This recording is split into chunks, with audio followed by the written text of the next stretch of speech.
नमस्कार साथियों, कैसे हैं आप लोग। आशा है इस वैश्विक महामारी के चलते आप लोग घर पर स्वस्थ होंगे और सुरक्षित होंगे। आत्मनिर्भर भारत निर्माण में शिक्षा का योगदान, इस विषय पर मैं अपने विचार व्यक्त करने जा रही हूँ। मैं रंजना विश्वकर्मा सहायक शिक्षक हूँ, सरकारी स्कूल में पदस्थ हूँ। मैं लगभग 23-24 वर्षों से इस शिक्षा जगत से जुड़ी हुई हूँ। शिक्षा एक ऐसा साधन है जो व्यक्ति को हर क्षेत्र में आगे बढ़ने में मदद करती है। छोटे छोटे उदाहरण हम देखें, जैसे कि हम पढ़े लिखे होते हैं, बाज़ार से कोई वस्तु खरीदते हैं तो उस पर लिखी हुई उसकी कीमत को पढ़ लेते हैं, बनी हुई डेट को समझ लेते हैं, एक्सपायरी डेट को समझ लेते हैं, और तो और उस पर बारकोड पर जो लिखा होता है ना, बारकोड से भी हम समझ लेते हैं कि ये हमारे देश की वस्तु है या बाहर से आई हुई है ना। और हम देखें तो शिक्षा हर व्यक्ति के लिए ज़रूरी है।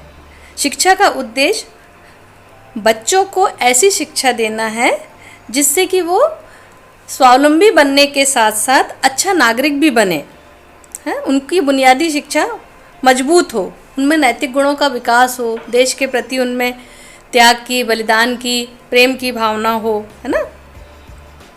शिक्षा का महत्व केवल किताबी ज्ञान से नहीं है, बल्कि शिक्षा का महत्व व्यक्ति में मौजूद गुणों जैसे उसकी योग्यता, उसके चरित्र की पहचान होना है।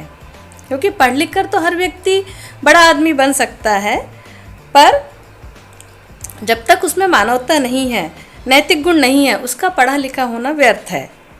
शिक्षा ही वह कुंजी है जो एक व्यक्ति के व्यक्तित्व को निखारने में सहायक होती है, उसे अच्छा नागरिक बनाने में, आत्मनिर्भर बनने में उसकी मदद करती है। हम देखें तो शिक्षा के महत्व को और विस्तार से यदि देखें तो आज भी जो पढ़े लिखे लोग हैं वो इस बीमारी को समझ रहे हैं, उसके बारे में जान रहे हैं कि ये क्या है। और जो अशिक्षित है, जिसने ये सब नहीं सुना समझा है, उसके लिए ये वायरस है या एक बैक्टीरिया है, क्या है, इसके बारे में वो नहीं समझ पा रहा है। ना ही वो सोशल डिस्टेंसिंग का पालन कर पा रहा है, ना ही वो मास्क लगा रहा है। उसके लिए ये कोई मायने नहीं रख रही है। तो हमें हर व्यक्ति को शिक्षित करना है, उसे जागृत करना है, ताकि वो आगे बढ़े और देश को भी आगे बढ़ाए, स्वयं भी आत्मनिर्भर बने और देश को भी आत्मनिर्भर बनाए। कहते भी तो है ना, जब पढ़ेगा इंडिया तभी तो बढ़ेगा इंडिया। जय हिंद, जय भारत।